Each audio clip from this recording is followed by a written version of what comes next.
Their hands touched, and in that instant, it happened. Get away from him right now. As soon as she shouted that, Sarah stared at her grandson as if she was seeing something terrifying.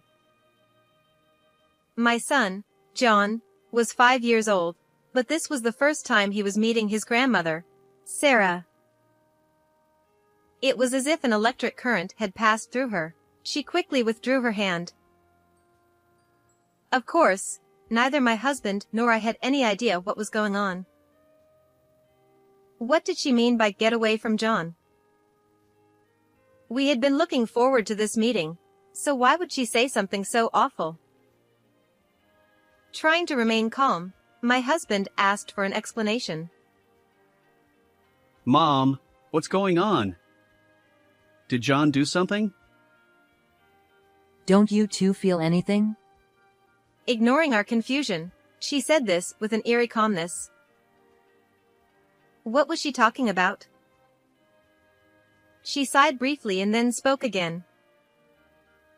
Listen, this child is being targeted by a powerful malice. Powerful malice? My husband and I exchanged bewildered looks. Who could be harboring such malice? I can't think of anyone. As my mind spun in circles, my husband suddenly stood up. After a short while, he returned with his laptop in hand. Could it be this person?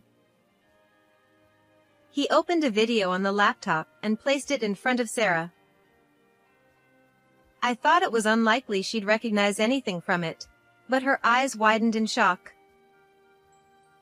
That's them. That's the source of the malice. I'm certain of it. Then, Sarah began muttering something that made us even more uneasy. My name is Nancy. I run a bakery with my husband, Jason, and today, as usual, the shop is busy. Early in the morning, we make sandwiches, arrange freshly baked bread, and do a quick sweep in front of the store before opening. As soon as the doors open, customers come in, eager for the warm, freshly baked bread. While enjoying casual conversations and introducing our seasonal bread, customers smile and say things like, "That looks delicious." We've gained a lot of regulars over time, and chatting with them always makes me happy. But once, I was just a customer, too, visiting this bakery regularly.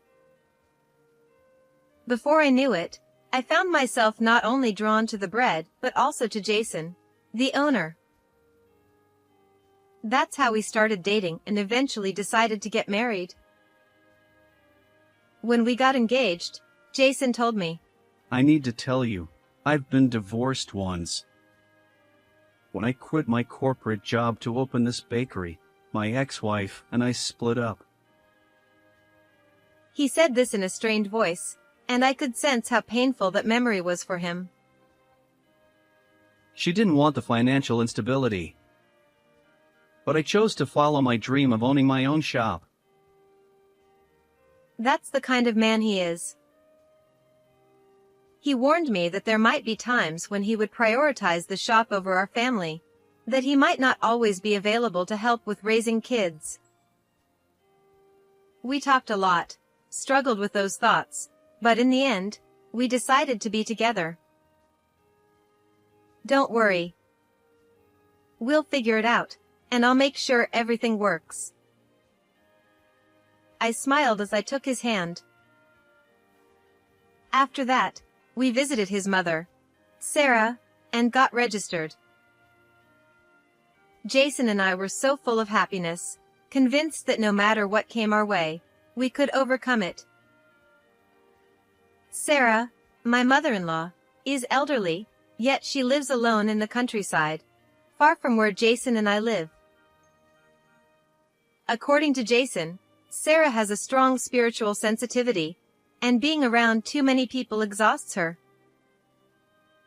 I don't have any sense for things like spirits or the supernatural, so I don't really understand it. But as Sarah says, Sometimes, it's better not to be able to feel those things. that's why she prefers to live in nature. And both my husband and I respect her wish. Even if my body isn't near you, I'm always watching over you with my heart. That was one of her favorite sayings. It was a strange sentiment, but somehow, it gave me comfort and reassurance. The year after we got married, my husband and I were blessed with a baby boy, whom we named John. Watching him grow day by day brings us endless joy. I feel like I want to capture every little change in a photo. Though there's a bit of sadness in seeing him slowly become more independent, I know he'll keep growing just like this. By the time he turned 5, he had become quite talkative. But sometimes, he would say strange things. For instance, he'd wave happily at people passing by and say, Bye-bye. But then, at the park, he said something odd to a person walking their dog. Hey, there's someone riding on you. Of course, no one was riding the dog, nor was there anyone else around. Another time, while we were at the supermarket during checkout, he looked at the cashier and asked, Who's on your back? The cashier was understandably confused and even seemed a little uncomfortable. His innocent smile only made things more unsettling for them. When I told Jason about this, he was shocked. Maybe he inherited my mom's gift. You mean it skipped a generation? Yeah.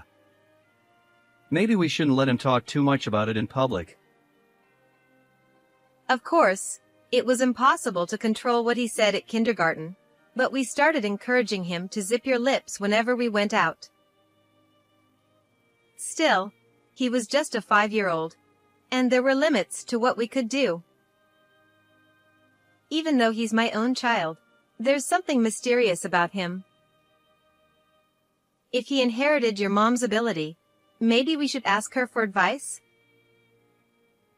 John and Sarah have never met in person.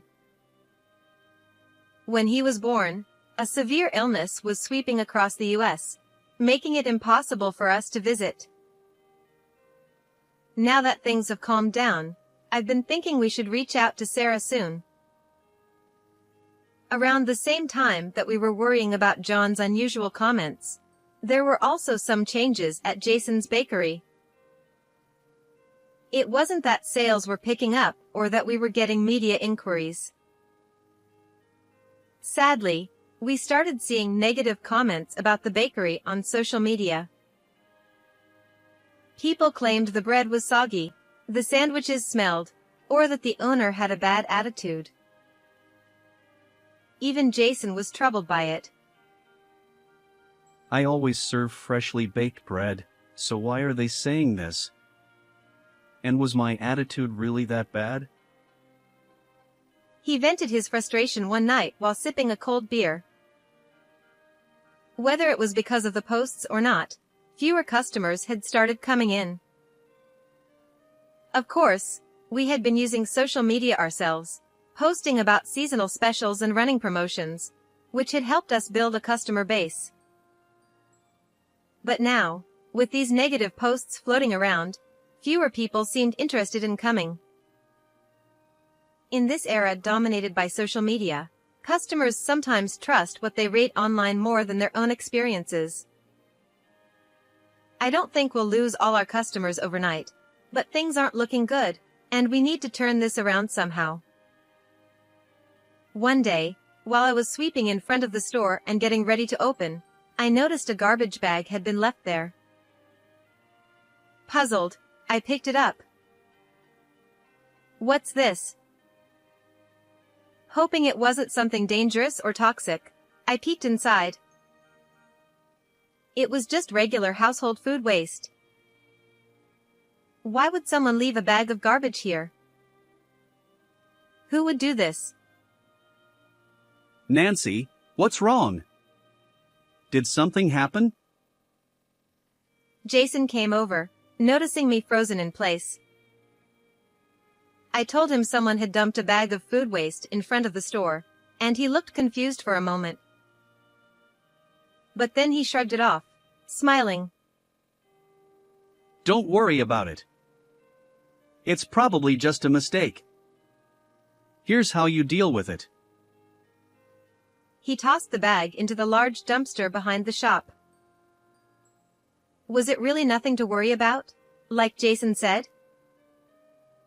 As I stared at the silent dumpster, I couldn't shake the feeling that something bad was coming. A week later, it happened again. This time, there were 3 bags, and the smell was awful. Even Jason frowned at the sight. As he threw the bags into the dumpster, he muttered, This isn't a trash dump. The garbage kept appearing, and just as we were growing frustrated, strange things started happening to John. He suddenly began waking up at night, crying, or trembling in fear.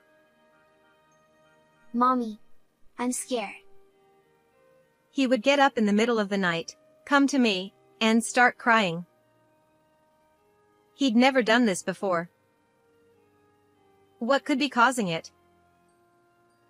Did you have a bad dream?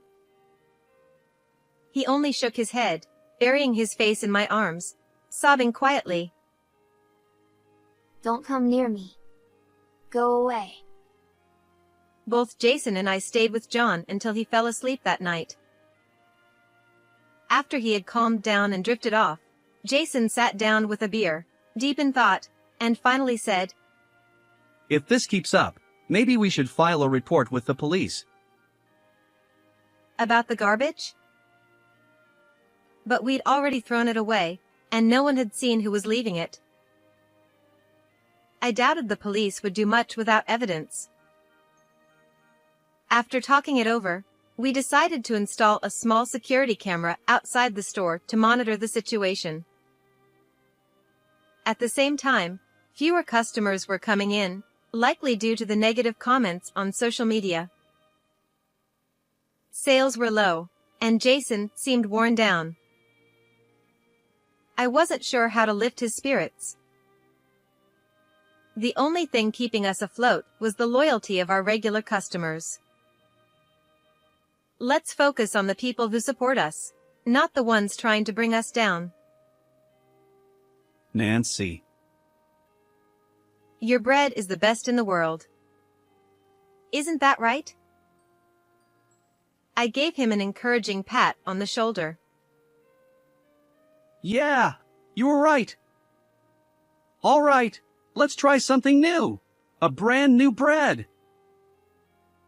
Suddenly, Jason's gloom disappeared, replaced by the same enthusiasm he always had when coming up with new ideas for the bakery.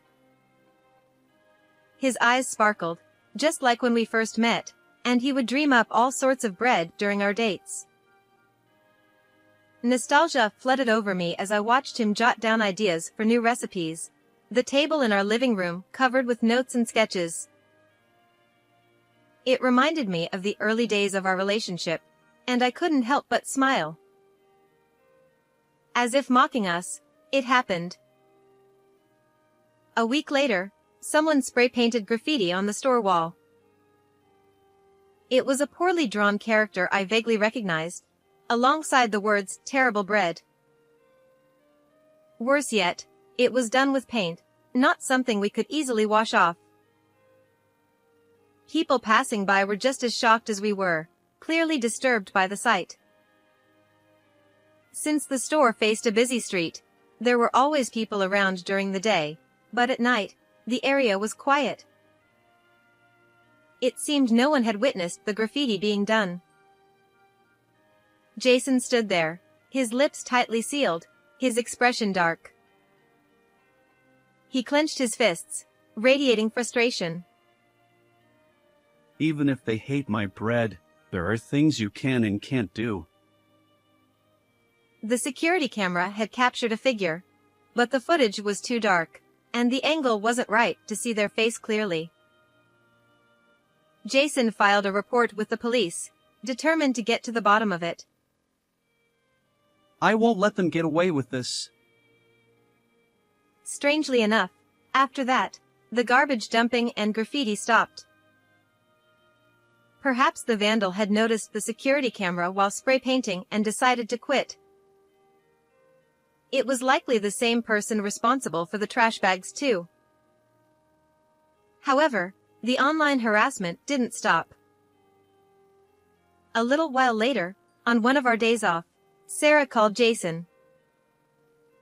Hello? The store's closed today, right? Yeah, but why? I've been worried about you both. Is it all right if I come visit? Wait, what? Suddenly? Both Jason and I were surprised. It was the first time Sarah had ever asked to visit us. I just feel unusually worried for some reason. Though her reason was vague, we didn't mind. We told her it was fine, and Sarah took several trains to come see us. She arrived around 3 p.m., with a bright smile and some sweets in hand. It was the first time Sarah and John would meet. John wasn't usually shy, but he seemed hesitant around his grandmother. Perhaps he sensed something. Sarah beamed at John, her eyes crinkling with warmth. John, it's nice to meet you. I'm your grandma. John, acting as if she were a stranger, hid behind me, peeking out cautiously to watch her. We're meeting for the first time, aren't we? Oh, I brought a present. She smiled and offered him the sweets. Here you go. Some chocolate. When John saw the word chocolate on the package, his eyes lit up, and he eagerly reached for it with a happy ah. Because we had asked John to avoid talking in front of others, he had stopped speaking clearly around anyone but Jason and me. Now, that habit had surfaced in front of Sarah, too. I'm sorry, he doesn't speak much yet. I blurted out the same excuse I always used when explaining to others. I felt embarrassed and guilty, anticipating judgment. Wondering if she'd question why a 5-year-old wasn't talking clearly yet, or what kind of parenting we were doing. But Sarah didn't seem to care at all. She handed the sweets to John with a gentle smile. The moment their hands touched, something happened. Sarah jerked her hand back as if she'd been shocked by an electric current. Get away from him now. She screamed, her eyes wide in fear, staring at John as though she'd seen something terrifying. Neither Jason nor I had any idea what was going on. Get away from John? What on earth did she mean? Hearing such words made me feel awful. Why would she say something like that? It seemed cruel. Despite my shock, I tried to stay calm and asked for an explanation. Mom, what's wrong? Did John do something? Don't you feel it? She said this, completely ignoring our confusion. Feel what? What were we supposed to sense? Of course, when we look at John, we feel joy. Pride in how much he's grown, happiness at having him with us. But clearly, Sarah was talking about something else. Perhaps she was referring to something spiritual, but neither Jason nor I had any idea what she meant. You two are lucky. You know that? She sighed and then said, Listen, this child is being targeted by a strong malice right now. Malice? Jason and I exchanged confused glances. Who could possibly hold malice toward John? I don't know all the details, but it's coming from a woman. I have no idea who that could be. It's like a curse. Are you sure you don't know? Who would hold such a grudge against us? Could it be someone from John's preschool? A fellow mom? I didn't want to believe it, but my mind raced with possibilities. As I was lost in thought, Jason suddenly stood up. When he returned, he was holding his laptop. Could it be this person? He opened the laptop in front of Sarah and clicked on a file. It was a saved video from the security cameras. He played the footage of the person spray painting the graffiti. Sarah stared intently at the screen. The video was dark, and the person wore black clothes and a black cap, their features hard to distinguish. The figure seemed small, but it wasn't clear if they were female. I didn't think Sarah could tell much from such vague footage, but then she widened her eyes in shock. It's her. That's the one radiating malice. I'm sure of it. I stared at her, dumbfounded, as Sarah started muttering to herself. This person. It's Amy, isn't it? Amy? Her? Jason looked at Sarah, his face filled with disbelief. Who was Amy? She's my ex-wife. Why now, after all this time? Wait, how can you tell it's her? From this footage? I can feel it. Her energy. I felt like I had stepped into a TV drama. People really do say they can sense these things? I was so stunned I couldn't close my mouth. Sarah reached into her bag and pulled out a small sachet, handing it to John. A sweet fragrance filled the air. This is a charm. It'll repel the malice. Keep it with you, okay? I couldn't help but wonder if something like this could really work, but John held the sachet up to his eye level and nodded seriously, clutching it tightly. Afterward, we spent some time chatting with Sarah and having tea. Throughout it all, John remained silent, gripping the sachet like his life depended on it. In the days that followed, the situation took a sudden turn. Not long after Sarah's visit, we received a call from the police. The officer handling our case had identified the culprit behind the spray paint vandalism and the malicious posts on social media. Yes. I understand. Thank you. When he hung up, Jason slumped in his seat, looking defeated. It turns out, the culprit was Amy. Both Jason and I were shocked. Just as Sarah had said, the person caught on the security camera had indeed been Amy. But why would she harass our shop like that? According to what Jason had told me, Amy had remarried after their divorce, to a wealthy man with a well-established family. It made no sense why she'd hold any grudges against Jason or the bakery. I don't know either. We'll talk more tonight. Since the call came during the day, we focused on running the bakery, though I couldn't stop thinking about Amy. Could she be trying to tear our family apart? The thought crossed my mind more than once. Thankfully, serving customers helped distract me from these troubling thoughts. That evening, after John had gone to bed, Jason grabbed a cold beer and some edamame, and began to share what he'd learned from the police. It turns out, Amy and her husband couldn't have kids. Amy had explained everything during the questioning.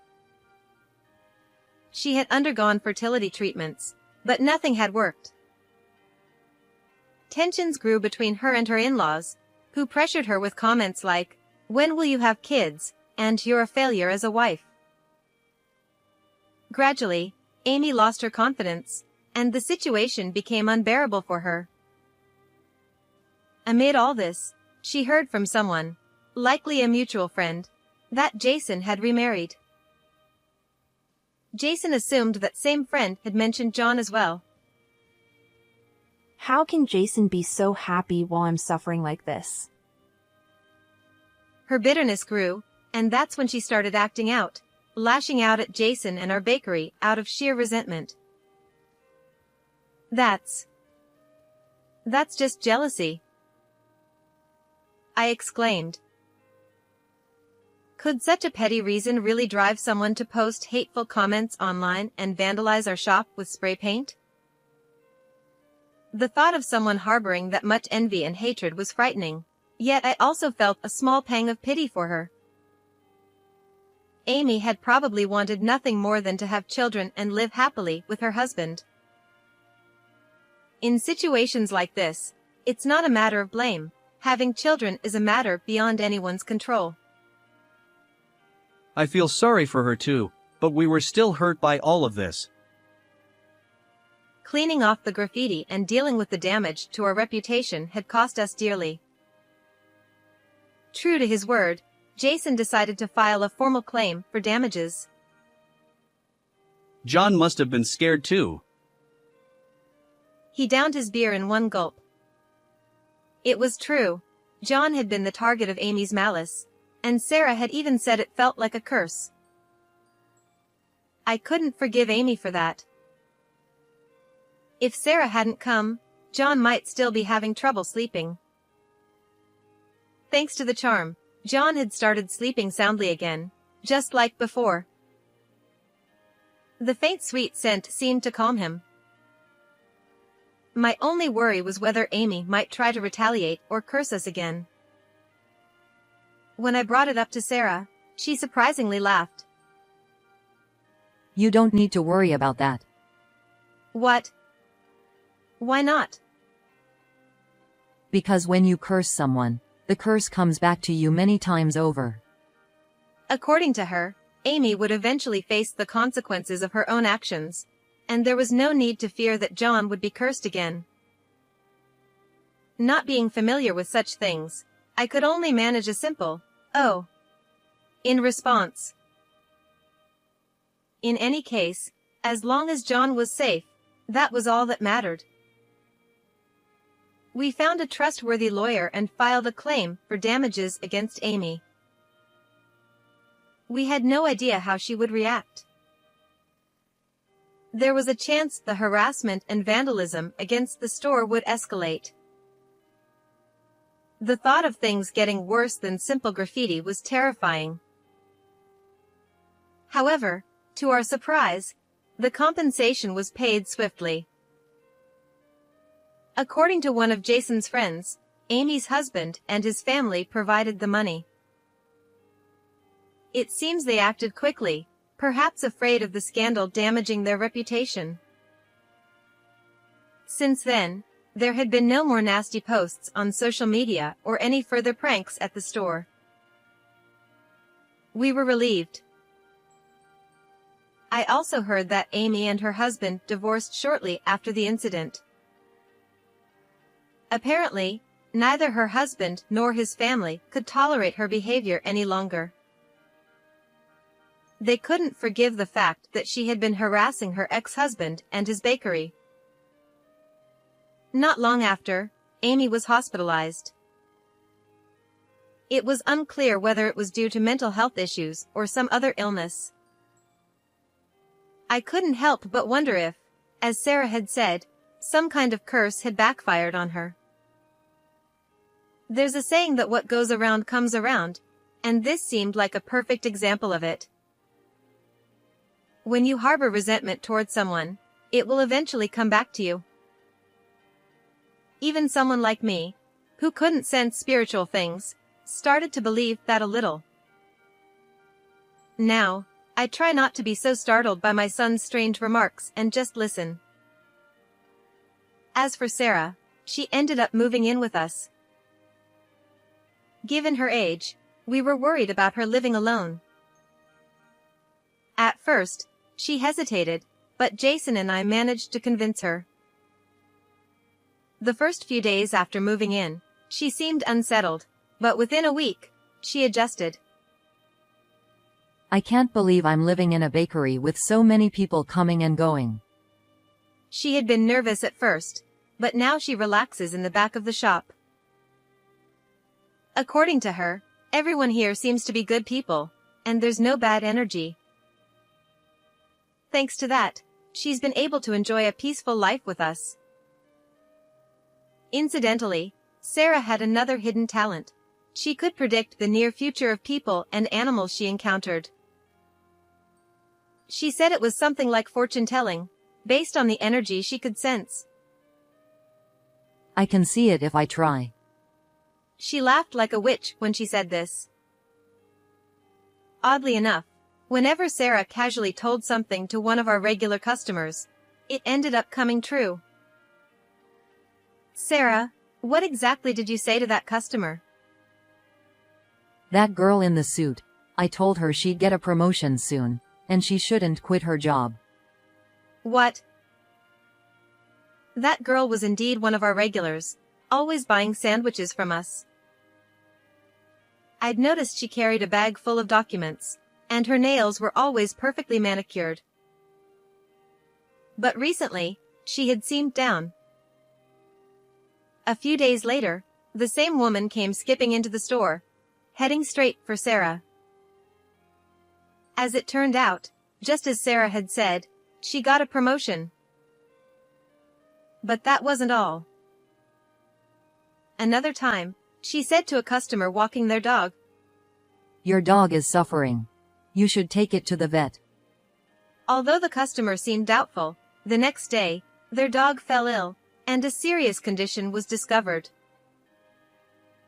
Both the owner and I were shocked. After several incidents like this, Sarah quietly became known as the fortune-telling grandmother and gained a bit of popularity. But I don't want too many people coming to me, so I'll only share what I see occasionally. Thus, Sarah's fortunes became a special perk for our regular customers.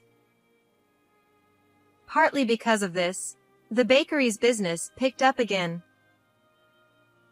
Jason started rolling out seasonal menu items from the ideas he'd been jotting down. Meanwhile, John had regained his energy and returned to being his talkative self. Having Sarah around to keep him company probably played a big role in that. Grandma, there's someone over there.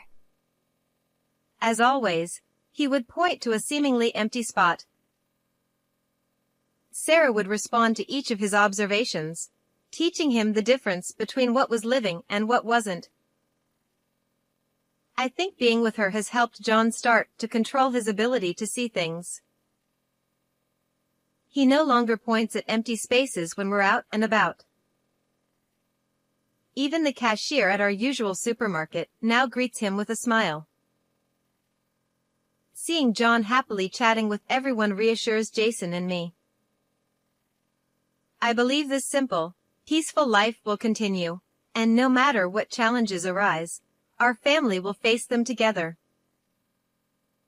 How did you enjoy today's story? Don't forget to subscribe to the channel. I'll see you in the next video.